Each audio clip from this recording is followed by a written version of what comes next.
नमस्कार मित्रांनो, मी उदय लाड पुन्हा एकदा स्वागत करतो आपल्या सर्वांचा आवडत्या युट्यूब चॅनल शेती मित्र वर व्हिडिओ पाहणाऱ्या प्रत्येक शेतकरी मित्राच्या आणि कास्तकार बांधवाच्या आजच्या व्हिडिओ मध्ये मनापासून खूप खूप स्वागत।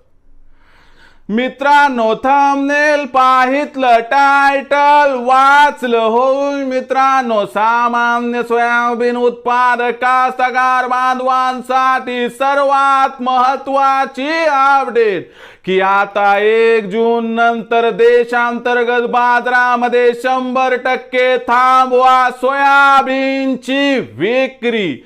होय मित्रांनो, ही सध्याच्या कंडिशनची सर्वात महत्त्वाची अपडेट आहे की आता 1 जून नंतर देशांतर्गत बाजारामध्ये 100% थांबवा सोयाबीनची विक्री, ज्यामुळे आपल्या सर्वांचा या ठिकाणी होणार 100% फायदा।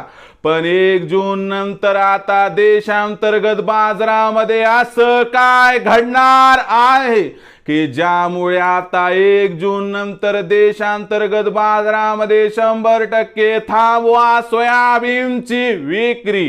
आणि जर 1 जून नंतर आपण 100% सोयाबीनची विक्री थांबवत असाल तर आपल्या सर्वांचा या ठिकाणी होणार 100% फायदा।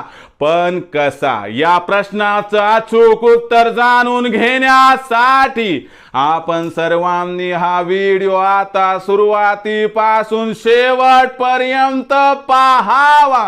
हा व्हिडिओ सुरुवातीपासून शेवटपर्यंत पाहत असताना जर आपल्याला मनापासून आवडला तर जरूर या व्हिडिओला या ठिकाणी एक लाईक करा। जास्तीत जास्त कास्तकार बांधवांपर्यंत हा व्हिडिओ पाठविण्यासाठी या व्हिडिओला या ठिकाणी जरूर शेअर करा। सबस्क्राइब करून जरूर नोटिफिकेशन बेलला ऑल करा, यामुळे येणारा प्रत्येक व्हिडिओ हा आपणास या ठिकाणी मिळत राहतो। तर बघा मित्रांनो, सामान्य सोयाबीन उत्पादक कास्तकार बांधवांसाठी सर्वात महत्त्वाची अपडेट की आता 1 जून नंतर देशांतर्गत बाजारामध्ये 100% थांबवा सोयाबीनची विक्री, ज्यामुळे आपला होणार या ठिकाणी 100% फायदा।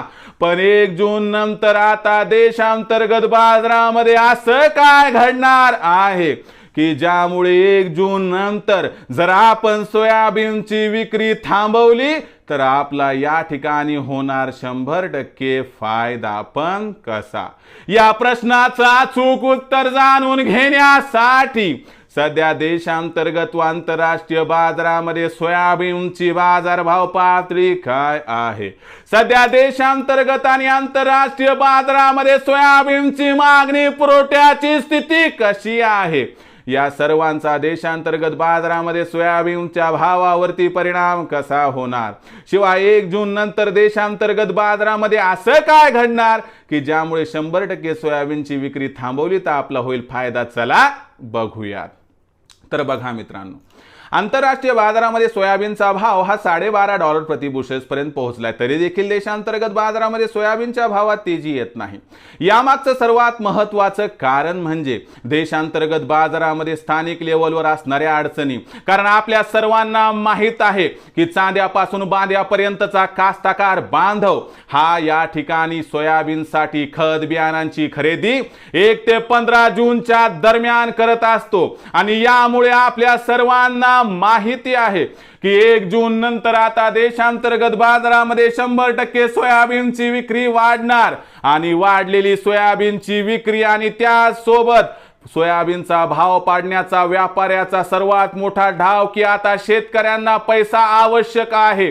यामुळे 1 ते 15 जूनच्या दरम्यान देशांतर्गत बाजारामध्ये 100% सोयाबीनची विक्री वाढणार। यामुळे सोयाबीनचा भाव जो सध्या 4200 ते 4500 च्या दरम्यान आहे, याच्यामध्ये आपल्याला तब्बल 200 रुपयाची घट दिसणार। या घटीमध्ये सोयाबीनचा बाजारभाव हा 1 जून नंतर 4000 ते 4400 दरम्यान दिसणार।